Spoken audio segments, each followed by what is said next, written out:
The Say Something podcast is brought to you by amomentwithmorris.com and blackblueprints.com. That's blackblueprints with a Z.com. I am Jermaine Morris here with the one and only Mr. Barry Accius. Yes, sir. We are bringing you the newest episode of the Say Something podcast. Say something. It's where we get together, talk about everything happening in the life out here in the traffic, out here in these streets. In these cold streets. It's cold. Still got it. Yeah. Still got it, baby. Yeah, coming at you with episode number 87. Yes, sir. 87. 87. We always Dwight Clark. Right, Dwight, 87? Wasn't he 87? I'm gonna go ahead and just say okay. Off the top of my head, I'm not even gonna try to even actor. Niner fan, I'm not going to actor own like I know that one. As always, we like to highlight the importance and significance of telling our own stories and creating our own narrative. A moment of excellence with Jermaine Morris. So this individual is a contemporary, and she's young. So a lot of times, we're talking about folks at the end of their career, or they've had, a long life and a legacy that they have left behind. What she's done in a very short period of time in life is definitely something to be noted and to be discussed, to be heralded, to be championed because of what she's done in a short time. She was born in 1997. I mean, some of us could probably vividly remember what we were doing the day she came into the world. Yeah, that was crazy. We probably remember where we was at. She was born in Columbus, Ohio in 97. She was born one of 4 siblings to a mother who reached a point to where she realized that she couldn't properly care for all of her children. So they ended up in and out of foster care. And when her mother's father found out that his grandkids were in and out of foster care, he kind of stepped up and made a move to take in 2 of his grandkids, and then his son took in the other 2. And this is around town of Spring, outside of North Houston. In that time period, she would go on to start practicing and training in something that, and in such a short period of time. I mean, like, she ain't been on the planet that long. And in this time period, she has become what some dub as the greatest gymnast ever. I know the mood. Go ahead. Ever. A 5-time world all-around champion. She's got the most world medals. She is the most world gold medals of any gender. She's the first American gymnast to win a world medal on every event. The first gymnast since 1988 to win a medal in every event at the same single Olympic or world championship. Like, ever. Like, when you start thinking about all the stuff that we talk about and all the gymnasts out there doing, we're not even talking about by gender. We're not talking about it ever in the totality of a very short time period. Greatest ever. She just made headlines by throwing out the first pitch of Game 2 of the World Series of the Houston Astros and the Washington Nationals, where she did a backflip first, then threw the pitch to home plate. We got to make a little love and appreciation. This young sister doing big things and with nothing but greater days ahead of her. Shout out one time, social love to one Miss Simone Biles. Yeah, I remember watching her, a month ago, and I was just amazed. Excuse me. I was amazed by her genuineness that comes off, at least on the screen, and just how she was just levels and levels ahead of the game. Levels and levels. Like, the folks were good. She was just that damn better. She is so good that she was almost getting penalized because she was that good. Because she could do things that no one else has ever done. Yeah. So the scoring wasn't fair because you could. It's almost like, we're going to grade this class on a curve, and if on a scale of 1 to 10 is what we're grading the curve on. Well, she scored a 20. Yeah. Okay, so how can we can't even score this right because no one has ever got a 20. Man. So we like, she was getting penalized because she was so much better than everybody else. That's crazy.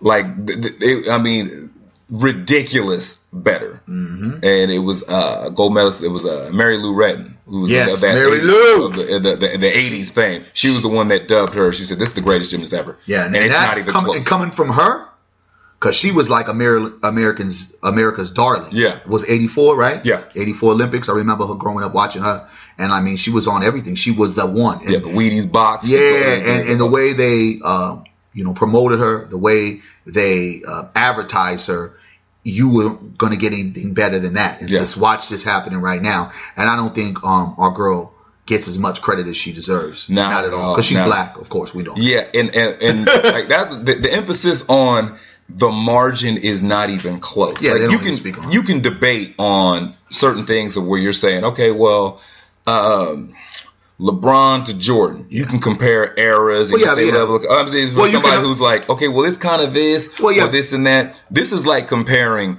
Tiger to every other golfer in 2002. I know, and that's what I'm saying. Like, it's not even close. With the LeBron James and them argument, it's like 6 rings, no losses, and LeBron, the major losses he's had, and only 3 rings. With her, it's just kind of like, if she was a man, I believe it would be a whole different story. You're comparing Michael Jordan to Vinny Del Negro.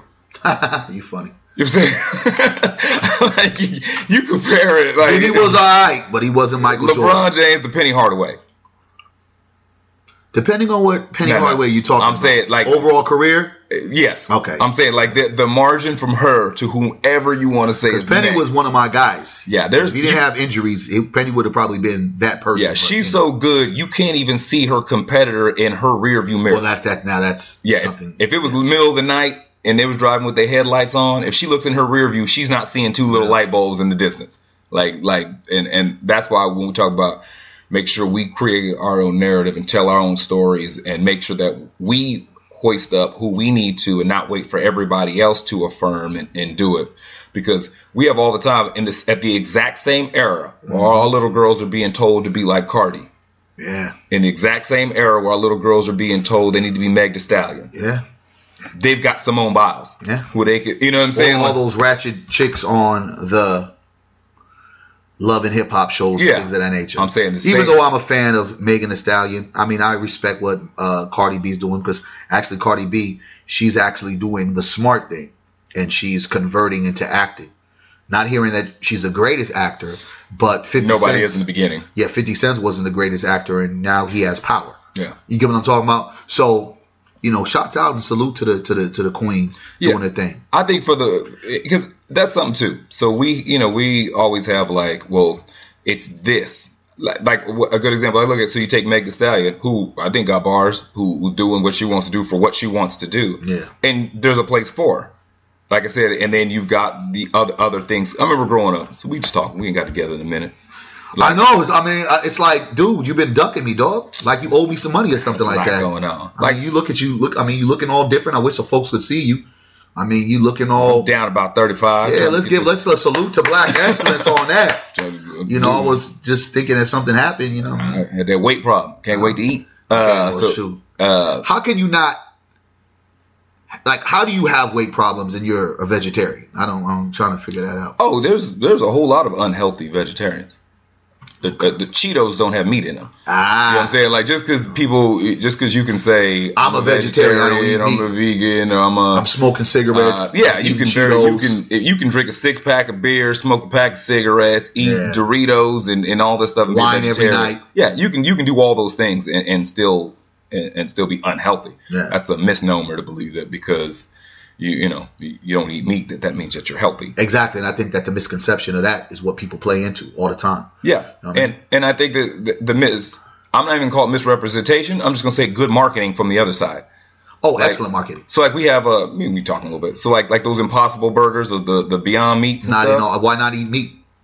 That's my thing. Like, why not eat meat? Like, that's an example for people who, if you say I don't want to eat meat because I care about animal cruelty, that's why you eat it. Okay, but it's not more healthy than beef.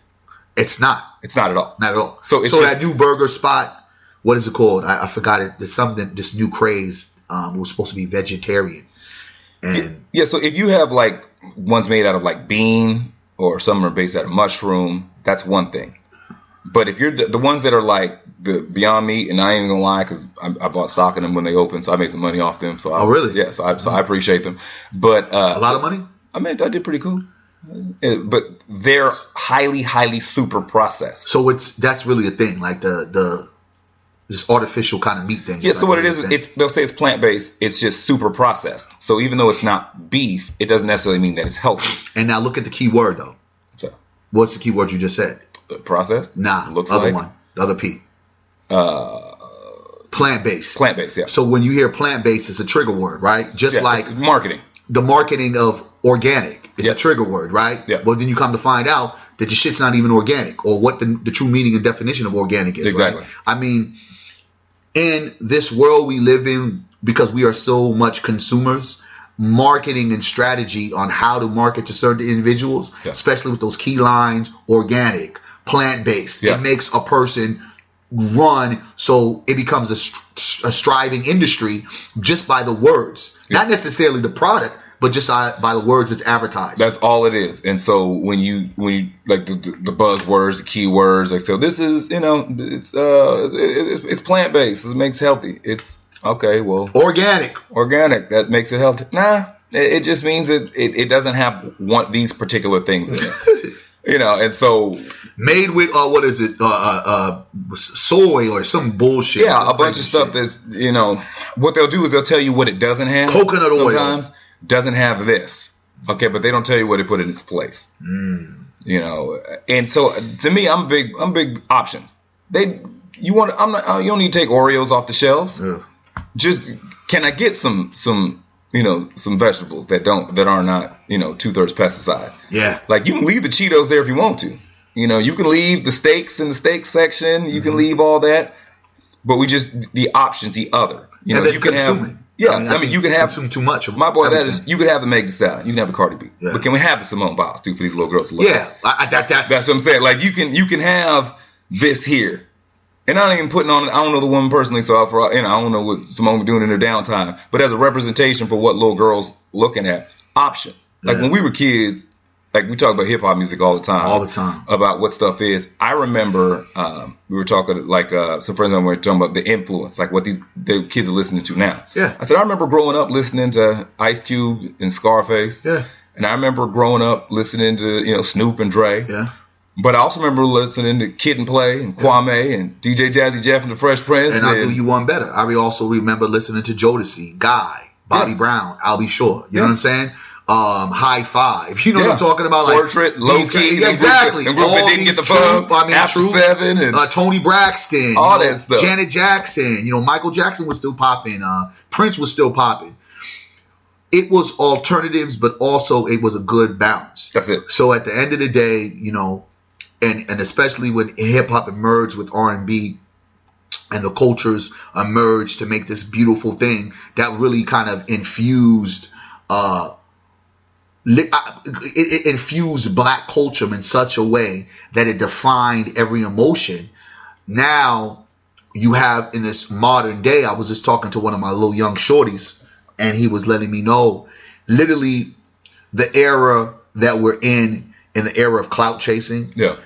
It was for us street cred, right? And when he told me it turned around for like their music genre, it was like, remember the New Boys? What's that dang song? Ray J's little squad, wasn't it? Was it Ray J's? I don't know. They probably were affiliated, but anyway, it was like Cat Daddy songs like that. Yeah. You know what I mean? Like Do the Dougie, This Is How I Dougie, things of that nature. Immediately, because the music was more like let's dance, let's swag it out, right? You're a jerk, you're a jerk, all those things. Yeah. Like that was used, but they were still like, tight fitted jeans, the whole bit.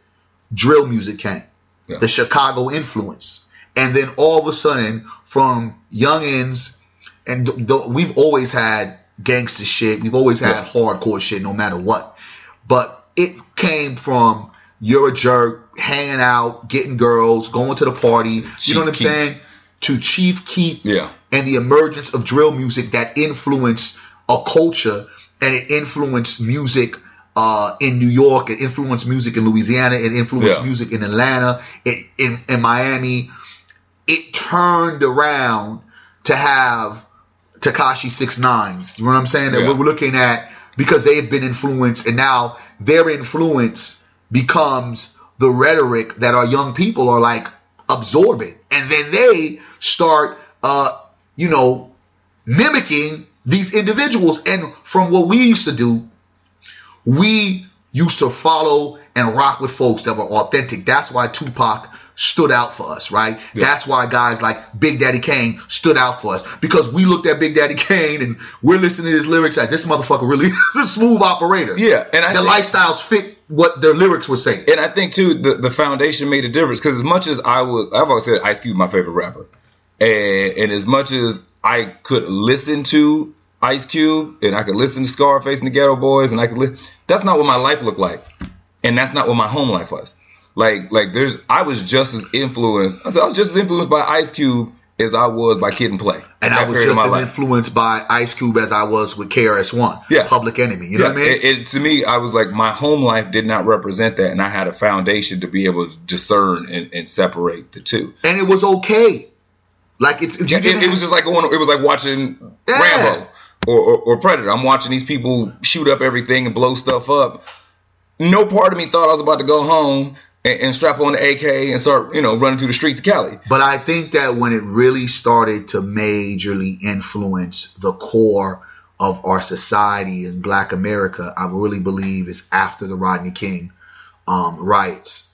We had 92. I was just watching Def Jam with some of my people, and went to the Bay Area for a little bit.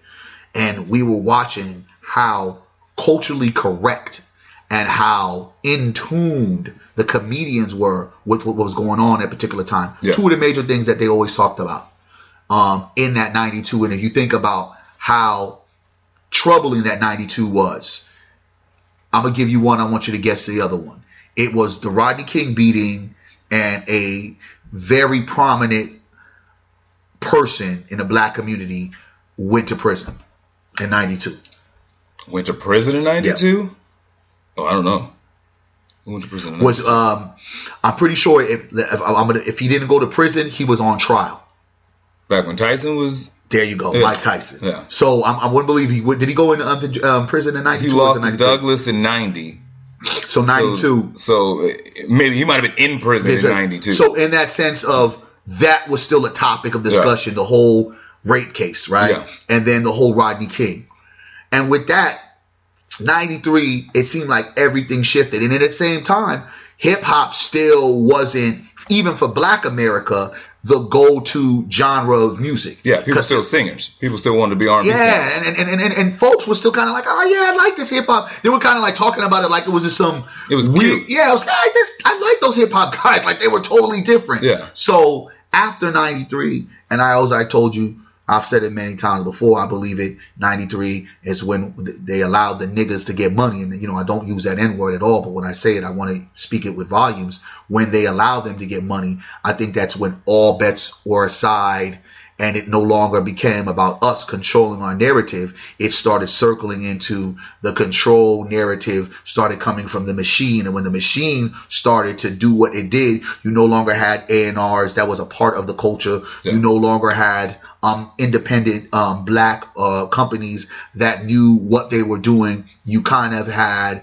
what we see today in this big corporation kind of complex structure, where it's like you have to have a Walmart to basically say your city is your city. You know what I'm saying? You have to have a Walmart in every fucking city, when you don't have to have a moms and pops, where you should have a moms and pops, because it speaks more to the community that's represented. Okay, so two people who drastically changed the course of how hip-hop music was seen as a business and how it was structured, though they were seen to be pitted as rivals, in the annals of history, 20, 30 years from now, people, if they really look at it and do their research, will see how pivotal these two individuals changed the scope of what hip-hop music is today. One is Sean Puffy Combs, and the other one is Marion Suge Knight. For sure. And Sean Combs went from A&R, backup dancer, all that stuff, to what he did in the fusing of hip-hop and R&B, with what he did with Jodeci's Mary J. Blige. Yeah, Jodeci's Come and Talk to Me remix. Father MC. Which was a huge moment where you took a church-sounding R&B group. Because if you take Jodeci back, if anybody's ever, if you're not familiar, if you're a little young, or if you've taken a minute, they were all, North Carolina, South Carolina, choir boys. When you listen to the keys that they sang in, this is church choir boys singing sex-based like songs. So they was familiar in tone, but then they was speaking to youth. Yeah. And Puffy fused them with hip hop. And you were just like, It's kind of church, kind of choir. I kind of remember the hymn. I can feel it. They got soul in it. They speaking about stuff I want with a beat that I can dance to. Yeah. Because R&B before was, ballad ears, and that's what you put on a late night. Doo-doo. Or they were doing, joint. And so what he did is he kind of fused a bunch of things together and created a lane that did not previously exist. Yeah. The second part for Suge is that Suge proved that through street tactics, because Puffy did it through boardroom style. What they did with Uptown to Arista and the deals they got through Bad Boy and all that was going through major machines under Andre Harrell and a bunch of guys under Clive Davis's boys, some of them over there, and like Death Row was independent. Death taking Row notes from sick-witted records of E40 was some street Negroes who used muscle and money to get their artist just as big as the people who were using the corporate machine. Yeah. And so you had... Well, it was kind of easier because they had Dr. Dre that was already a pioneer. Yeah, but what I'm saying is, so you had the representation. Mm-hmm. So you had somebody who was like Suge was strong-arming folks or handing briefcases full of money. And he was getting... And his artists were at the same level of the dudes who were going through all the corporate machines, walking all the ropes, and shaking all the hands and kissing babies. Mm-hmm. And that show, we talk about alternatives, that showed that you didn't have to just go through the machine to make it. Because these dudes out west are doing it off of just hustle and throwing haymakers. Yeah. And that changed the scope for a lot of people, because there's a lot of people who were in regions who were like, I don't have the corporate ties. New York is not messing with us because of our region. We don't know those corporate stuff. Oh, these dudes is doing it off the street. Yeah. And they talking reckless. Yeah. And they calling folks out. Yeah. If you don't want your executive producer dancing all in the video. Yeah. All over the track, like in those two guys, they drastically changed the game. Yeah. And it got call corrupted. it positive or negative. And no, I think it was probably the most negative thing, even though it was a positive thing, because at the end of the day, we lost control. Yeah. And when we lost control of an industry that we had the makings, we had the blueprints, the black blueprints, we had everything we needed. The charisma, the character, the strategies, the streets, and even, in a sense, the independence. We had all of that, and we gave it away because no longer is Death Row relevant, and Bad Boy has now channeled into more of great things that, Puff Daddy has put together, Diddy, whatever he calls himself, that he's put in. He's still Puffy to me, but that's low. I mean, he's been able to create a conglomerate that is unmatched on so many different levels as a mogul that you kind of want to aspire to, even though there's a lot of things to me that's very patchy in his come up as well as his sustainability. And I say that by looking at his artists, and I also say that by not understanding why, if this Bad Boy didn't go in flames like Death Row, could you not continue to be like all of the other record labels that you were following behind? And I don't know. I have a lot of questions in that. This is not the conversation, but I do know that there were a lot of positives and negatives on both those climaxes, because I think at the end of the day, it just allowed us to be prisoners of different sides, West and East, and it also didn't allow us to take control in places where we could really control. Could you imagine if Puff and Suge, who were once friends before they broke out, remained friends? Could you imagine if there was never this beef between Biggie and Tupac, which led to both their demise? Not saying that one led to the other, but because it was all entangled in one kind of mafioso underground situation that was deeper than rap. It led to both these brothers' demise. What we could be doing in music right now, our problem now in music is so out of control that even if you wanted to bring it back to where it is, because many have tried, the attempts are futile, because you can't get these young kids to get out of this mode, because now the young kids control it, and the narrator, the puppet master, as I would like to say it, is the system of white supremacy. Like, now they do whatever they want to do, like they do with everything else they consume. Yeah, there's no, for better or for worse, there's no fence around the yard. So it's one thing if you can sit there and say, okay, well, I don't need anybody to tell me what to do. I want to create. Why does there need to be a system to hold me down? the same way some folks need a job. Like some folks need to have somebody telling them when to be there, when to go home, how long to do, and what degree of productivity they need to put out in a given day. Yep. There's folks who need that. Like the idea of everybody should be in complete control of whatever they want to do all the time. That's not true. Some folks need to be told what to do. And there'll be some folks, if they're honest, will tell you, yeah, I need somebody to kind of help corral me because I shouldn't be left to my own devices. Not at all. You know, and so when all that Puffy and Suge and then you can go further as, you know, the Cash Money and the No Limits and all that stuff. Rough Riders, all those Rockefeller. Things. And then you got a bunch of people who fast forward to the Soulja Boy era who realized that they could put out their own ringtone and put out their own music and become millionaires in a year and be, you know, a millionaire at 17 without the need of going through either. You didn't need the streets to strong arm for you or to you know, to put up this dope money for this and that, and you didn't need the boardroom to sign off as a board of directors to okay your radio airplay. I got the internet. Yeah, and Soulja Boy, social media. Once again, history will probably not remember him kindly, because with the Draco and Drake and all that other extra stuff he was on. But when they talk about the history of hip hop, you cannot leave him out, because for all the internet era rappers, that's him. That's him. He's the guy who figured out a way that he didn't have to do it through hustling strong arm tactics through the streets, nor did he have to go through the corporate route and get the big corporations to sign off on him. He figured out, let me put this on my MySpace page. Let me make this ringtone. let me remember the ringtones. Let me get this stuff out there, and he finagled that into it too. I made a little bit of empire. I made a little bit of ringtone money back in my day. Yeah, so I mean, you know, but that's what you options, and you know, like water, it's just going to eventually start finding the cracks and figure something out. I think that having different ways of seeing things and having multiple options, multiple avenues is great. We don't all have one streamlined way of thinking, so there shouldn't be one streamlined, you know, way to follow.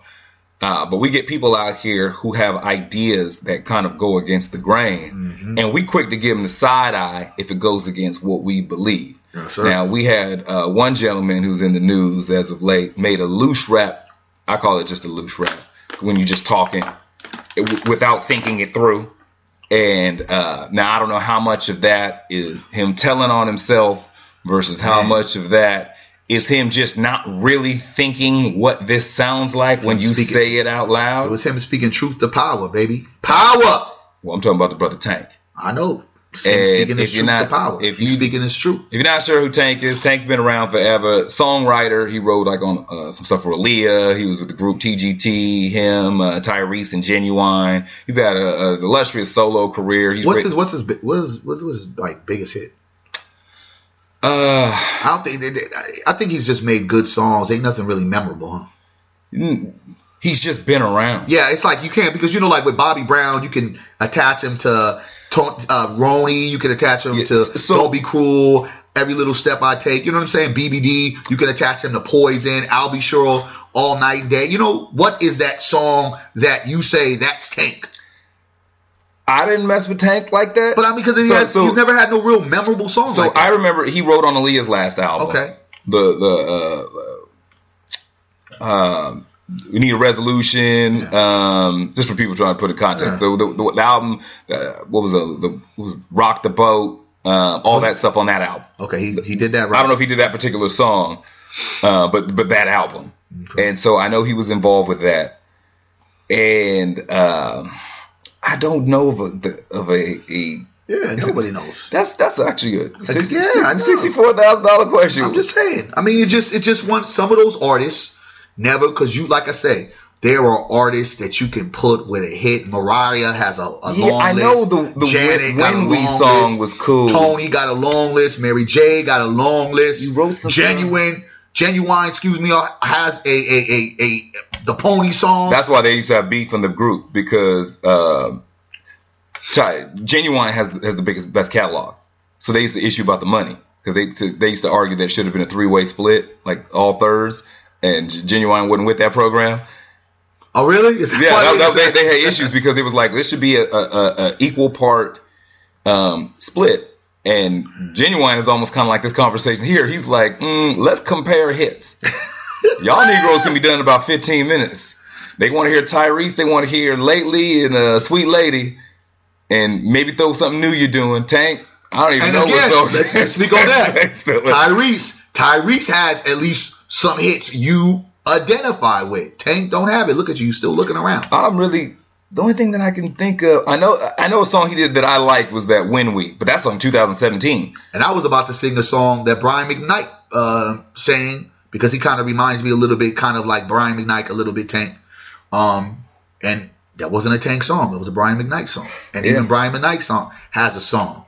Even freaking the white boy Johnny B has a song. You going to know? I rocks with John B. I'm just saying. Looking like Klay What Thompson's is that daddy. song that Tank has? Please tell us, because it ain't one. But let's go into what. So he was on Angela Yee's Lip Service. Shouts out to that show. So and I'm not even gonna lie and say that I understand what the premise of what the original conversation was. I have no clue. It was about liars, and a liar is just as bad as saying this. Okay, so somewhere in there the conversation slipped to it was addressing homosexuality and what constitutes being homosexual. Something to the effect of, I don't go to the phrase. I'm not even going to do the setup properly because I'll be doing it a disservice. He said something to the effect that a man can perform oral sex on another man, and that in itself does not make him gay. Twice. Yeah, well, that was the first part. He said that a dude can do it the first time and not be sure. Like, he did the first time, like, I don't know how I feel about this, and then do it the second time and be like, no, this isn't for me. And that was just an experience as opposed to he's homosexual and that he's definitively gay. You gay. I'm just saying. You gay, you have gay tendencies, and this is not a homosexual rant, or no, not what is a homophobic, excuse me. Okay. It's not a homophobic rant. It's just exactly what you said it was. And and if that's what he wants to normalize in a behavior, I've said this to my girlfriends that I've talked to about, sexual things, and they've told me several times, Barry, if you suck some penis, I could not rock with you, even though you came back like that one boy who had that. I am delivered. I'm delivered. I'm cured. I don't like men's no more. I don't like men's no more, right? I likes women's. Right? You would be gay to me. And in the same sense, there's things that women hate where we say when a woman has multiple bodies, as we like to say, we would look at them, even though they weren't out there, selling a body for sex, we look at them like they was hoes. Okay. And, these are kind of some things that unfortunately are just certain rules that you can't come back from. If I was engaged with a male trying to come back, it would be very hard for me if I was being honest with the people that I was dealing with. And that's why a lot of these dudes who come home, they're not honest when they say come home from their little 10-year bid, 20-year bid that get down with a man. They come back, they don't say nothing because they already know they're not going to be accepted, right? So in a sense of Tank saying that, it's not that he has sugar in the tank, but I believe that he's exposing an industry and culture that has kind of really been accepted. It's like a lot of these dudes are these sex symbols in front of us on TV, on the stage, but they really have a lot of bisexual tendencies. And in a sense of bisexuality, to me, is that they're gay. Okay. That's just what I'm, throwing out. I just know for me, there's certain things that I don't have to relate to. I don't have to relate to going to jail because guess what? Jail ain't a thing that I want to do. I don't have to, and I can't relate on sucking a penis because I don't think about that. You know what I mean? I'd rather just go ahead and make love to that good area that the queens have, and that's good enough for me. That just can't be a case of options. There just is no options That in just that. can't be a case of this or that. This is not a this or that thing. It's a bottom line, and I have no problem, and that's what you do. Okay. But that's not what I do. And I honestly think that him saying that and putting himself and actually telling on himself and then saying that we're homophobic, that shit ain't got nothing to do with being homophobic. It's just, Negro, that's not what I'm doing. I am a black masculine male. That means I'm not a toxic masculinity, whatever the shit they want to say. Yeah. Another European word that they put value in. I am masculine. I am a man. I like women. You know what I'm talking about? I love black women. So I like women, but I love black women. So let me preface that. I'm not a dick sucker. You know what I'm saying? I don't suck cock. I don't suck penis. It's not an option. You know what I'm saying? And I think that when we try to normalize these kind of behaviors and push it on our youth and being like, oh man, yeah, I think that doesn't give them really the options, because we're now sensationalizing things that in before we never sensationalized, because it just doesn't. If that's your thing, Yeah. that's your thing.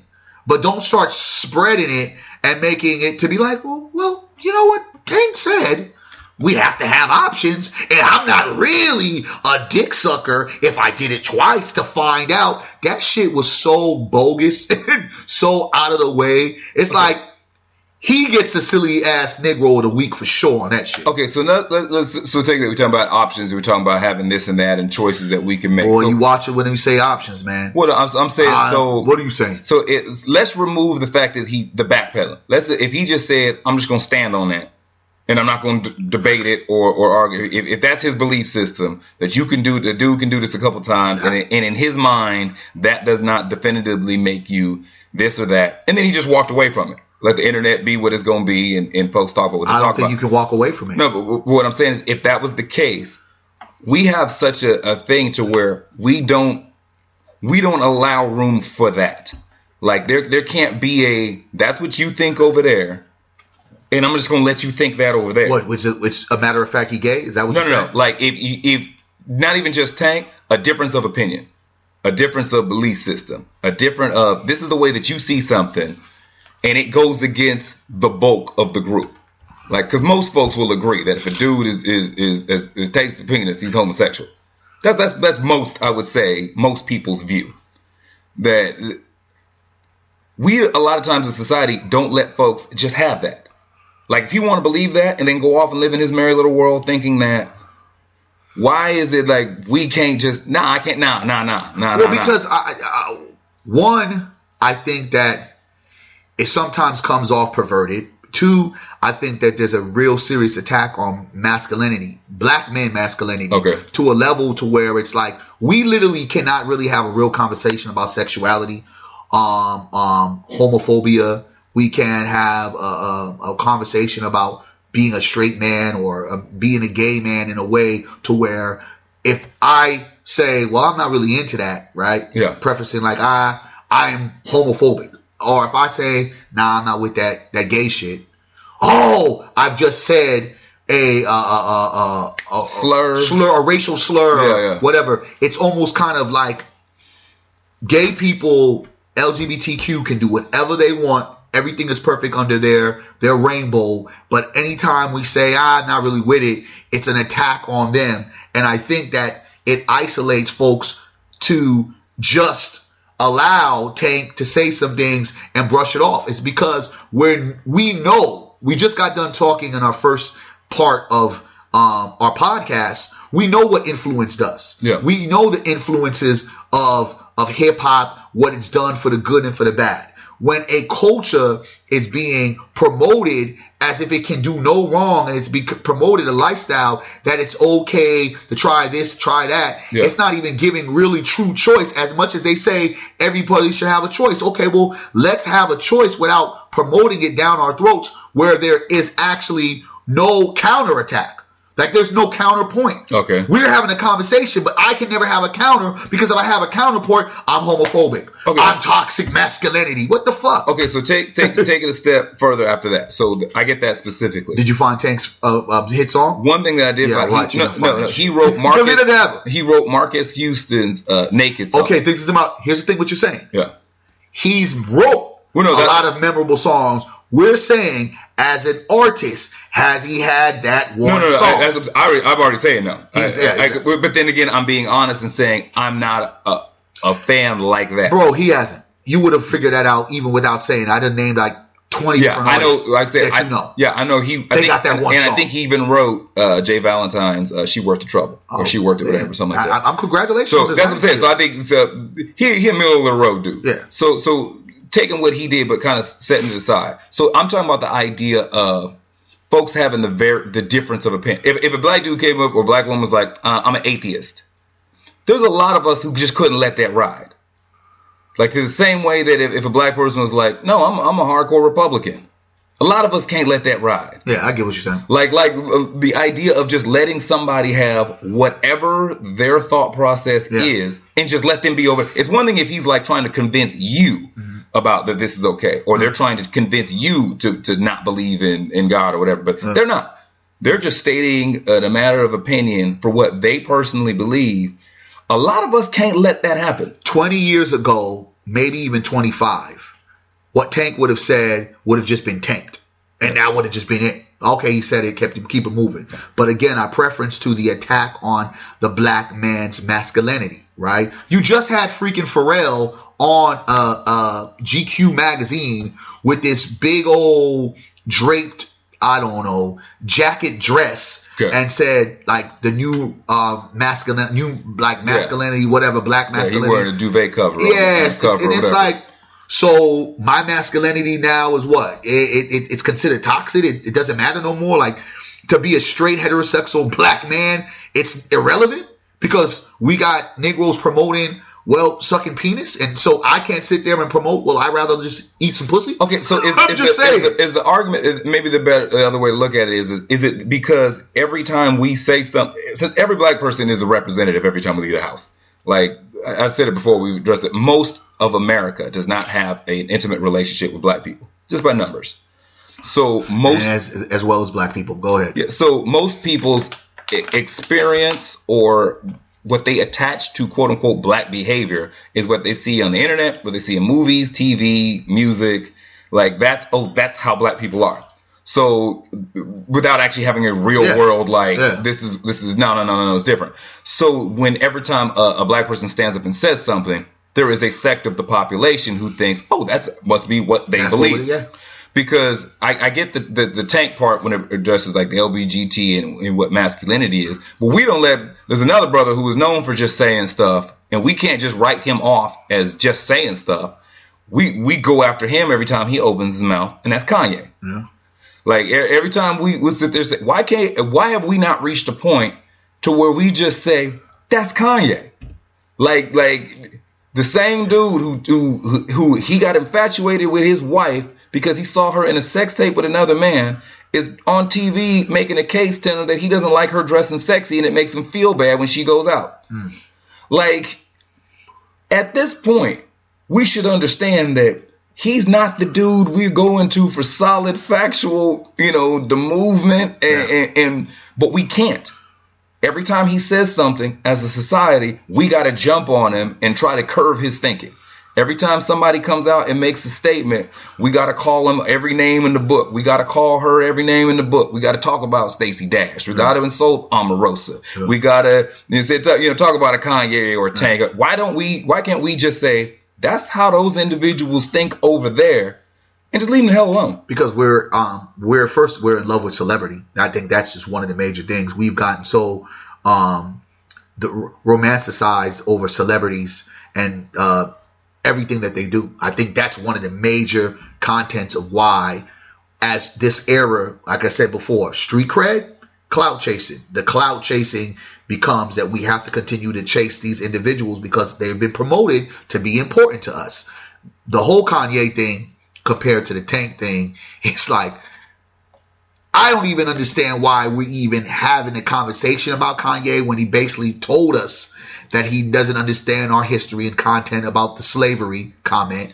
When he basically told us that he's riding with a guy that, let's say Donald Trump isn't racist. That we can argue that. Okay. Who he is as a figure in America has been so divisive.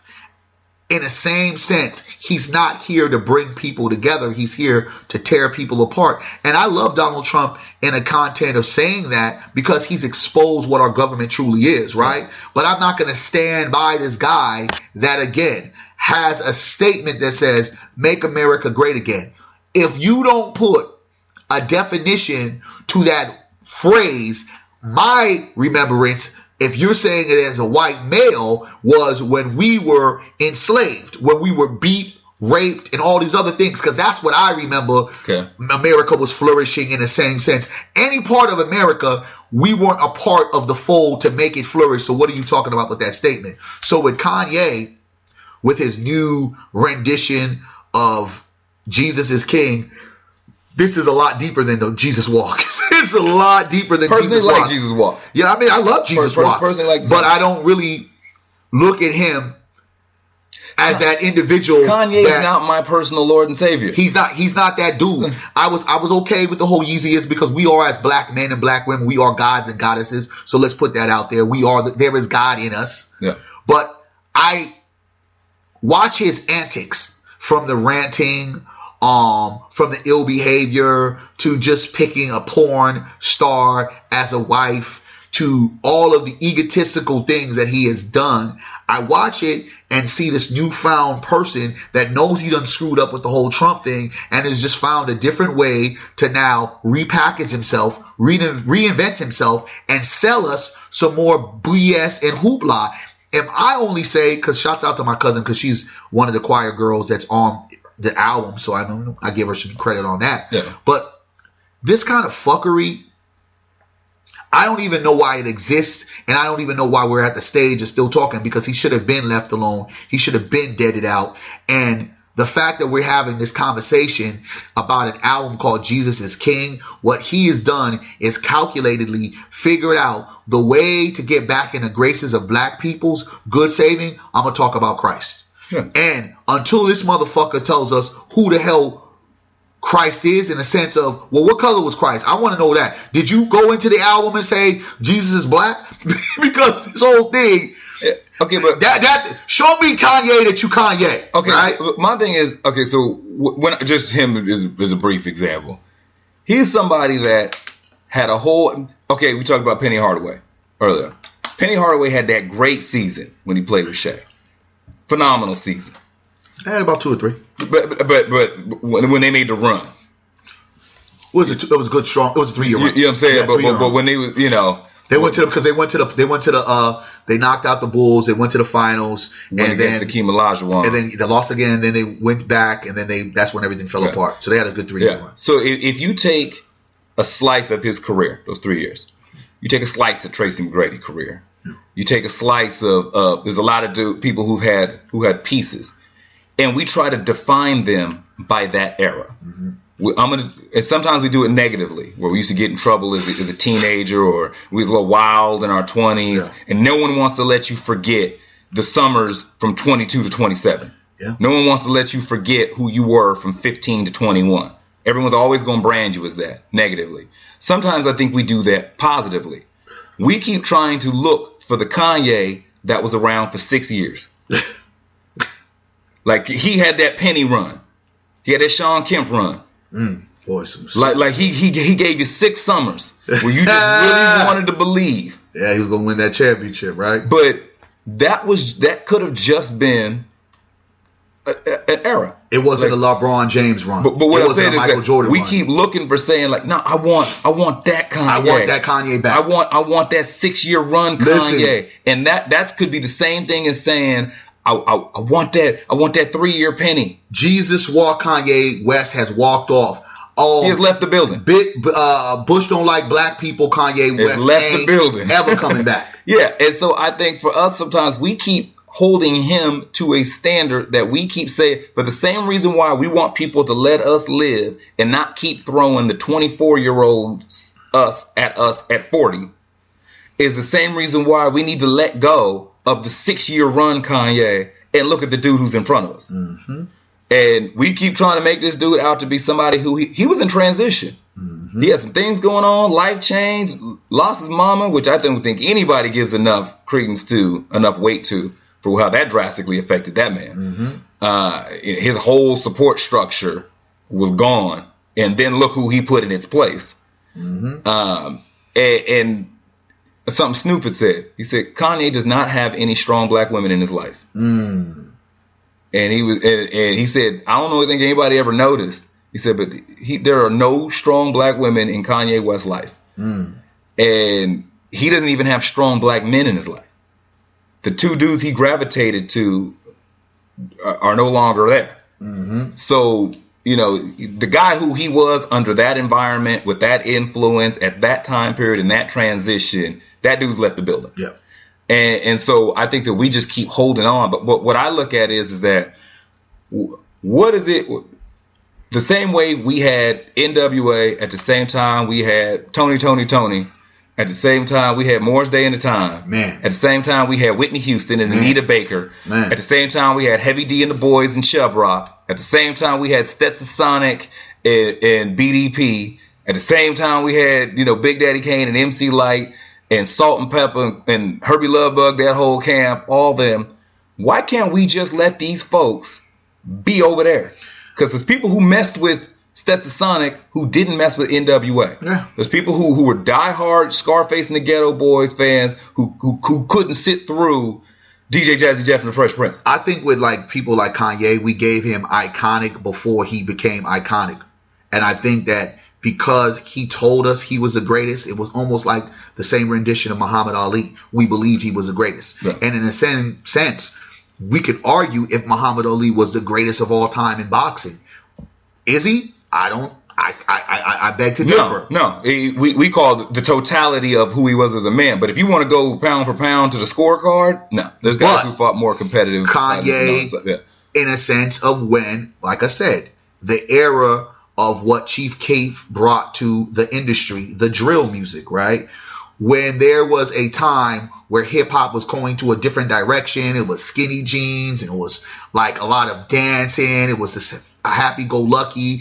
It became a thing to where Chief Keef was a breath of fresh air. Yeah. Where Kanye West did the same thing in the game, where it was all of this. Man, I had to remember it was about street cred. If you didn't have some kind of street cred somewhere, it's like you're out. Here came Kanye. Pink polos, even though your boy Cameron came with before, but was your everyday average kid. And that everyday average kid that listened and consumed a lot of hip hop was now being represented. Even though we had Tribe Called Quest, even though we had the Jungle Brothers, De La Soul, some of these other ones, it was a more newer, hipper version that was immersed in where I was never hood, but I hung around a lot of hood dudes, right?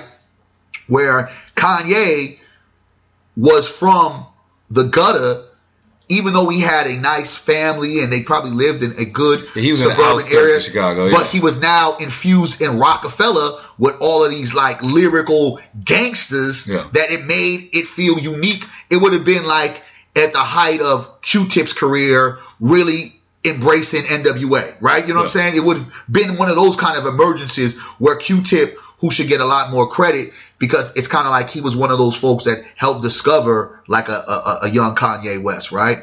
But the reality, I feel, we just can't let go of certain folks that we believe is iconic, as we will always talk about Michael Jordan. We will always talk about Muhammad Ali. And unfortunately, Kanye got that. Even though we're finding out, as iconic as we thought he wasn't making all his beats. And he for sure wasn't writing all his lyrics. Like, this is a shit that we've figured out, but we've already labeled him. He's already got the platinum plaques. Like, even now that you say something, you're kind of like, we've fallen on deaf ears because he's coming with this new reinvented style of now I'm giving my life to Christ, because that's what black people love to do. Yeah. Black people love to give it to the Lord, and now we've embraced him and we forgot about every comment that he made. Okay, so my thing, maybe it's just my interpretation. I see a man who's not rap that tight. He's crazy. Well, no, but what He's I mean a lunatic. but what I mean by that is, I think this is dude who has some mental health issues. I think I think this is somebody who, more so than, say, the chemical imbalance that needs to be on medication, I think it's somebody who just really needs some therapy. He needs help. I think he's got a lot of emotional stuff he needs to work through. But if you've been given all that you've been given, right? Yeah. And you've been pretty much catered to and babied, at one particular time, Kanye was humbled because he had no money. Kanye was humbled because he didn't have broads giving up their panties at a drop of a dime. He was humbled because guess what? The people around him that I think balanced him were better lyricists. Then he got that ego shoved up, and it's been over for him. So even sticking with that, because I remember there's artists who come out and said when they met him and didn't know who he was on the planet, his ego was still on 20. And the stuff that used to come out of his mouth. But what I look at is, if you look at the patterns of confident behavior. Kid. Yeah. I see a kid who has a very short attention span, who's very smart and creative. So, and very erratic in thought. So he's all over the place. I don't know if this is necessarily a well thought out strategic plan, as is this is just honestly what catches his attention right now. That he got back into church music. He's listening to melodies. I think that the creative side of him got a spark when he started thinking about what he could do with 90s hip R&B, with old, church spirituals, and putting his twist on the beat and writing lyrics to the same, cadence of an R&B song, but using the gospel. I think it's just his creative brain working, not necessarily I got this well thought out strategic plan to get back in the good graces of black people. I think this is just right now. If you wait 2 summers and you put him around a bunch of rock and roll artists, you'll get a Kanye rock album. Because that's what interests him at the time. Yeah, and I think that, and you could be very right on that, but I think strategically it was played out, because what he did first, he did the Sunday services to see what the volume was to see how much are they going to spit me out. And what should have happened, we should have spit you out and say, hey, dude, get up out of here. But because we clout chase in this era, because Star is a lot more bigger than anything else, we have a president that is in the midst of a scandal that can impeach him, and people ain't even talking about it. At the same particular time, the same party that he is in, not a majority, but some folks are still trying to make it seem like it's not that big of a deal. Oh no, it's a big deal. But because Donald Trump has star power, not presidential power, but star power, we pretend to think that this shit is so irrelevant that it doesn't even really matter, because guess what? Everybody else does it. Nah, man. If you're the president of the United States, you're held to a different standard than any other human being on this earth. So I would think with Kanye West, man. Okay. With Kanye West, I think the reality is he lives in his own reality. And whatever Kanye West feels he's going to do, it's going to be the best benefit. Not for us, but for the world. And that's how egotistical he is. I get that. But if we're a group of people who can write off a president who had, 13 sexual assault, rape allegations, all that stuff leading into his election, we as black Americans did not flinch. Like, black people didn't flinch. White folks had to flinch. It didn't matter about us. No. But what I'm saying is that for our radar for caring wasn't there.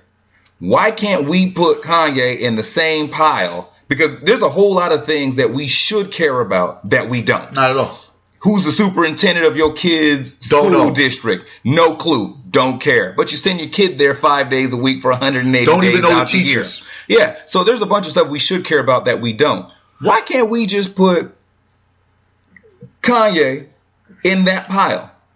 Why can't we just put because a tank comment in that pile? We are in love with celebrity. We are in love with the clout chasing. We are in love with what's the latest pop culture trend. Before, pop culture was just a nice word to kind of, it just more so meant current events. Yeah, current events. What's popular right now in culture. It is our culture overall, where it even has fallen into our presidency. And I believe that figures like Kanye West have become the voice box of the people. And when he says something or he does something, no matter how ludicrous it is, we're going to pay attention to it, because you have the TMZs of the world. And you also have other individuals that will give him a platform. I mean, he was just on Big Boy Radio. You get what I'm saying? He always will have a platform because he's an artist. So no matter how many times he's pissed off individuals in